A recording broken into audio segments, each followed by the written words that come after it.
The first step in making quality matcha is to sift your matcha powder. This is going to provide a much smoother taste, and it's going to make the matcha much easier to whisk into a nice foam. After you sift the matcha, you're going to go ahead and warm up the bowl, which is called the chawan, and the bamboo whisk, which is called the chasen.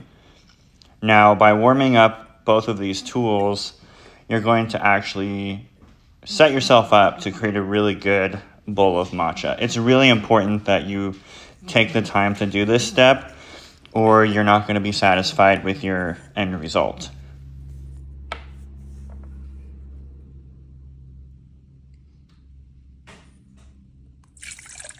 After you've warmed up the bowl and the whisk, you're going to take 2 chashaku scoops, which is that bamboo spoon you see, full of matcha powder.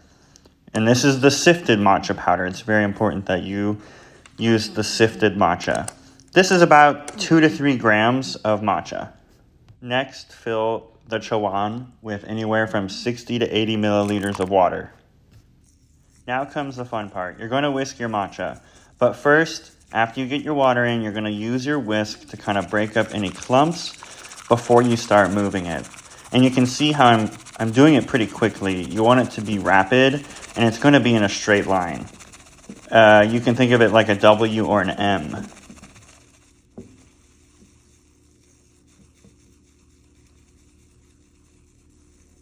After 30 seconds, you're going to slow down and kind of just whisk the top to get rid of any of those big bubbles, and you should have a very fine froth. Once your matcha has been whisked and you're happy with how it looks, go ahead and take a sip of that.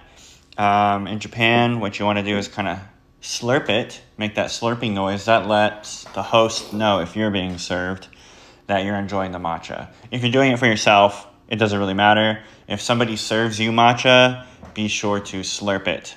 And in addition, matcha is usually paired with some sort of sweet, whether that's a red bean bun or red bean jelly or any type of wagashi, which is tea sweet. And usually when you're finished drinking this, if you're just making it by yourself, you're going to refill your bowl with water, and you're going to kind of whisk that water to clean off the tea from your whisk. It's really important that you do this every time, or else the tea will get stuck on your whisk and oxidize and start to turn your whisk black, and you will have to get a new one a lot sooner. So I hope this helps.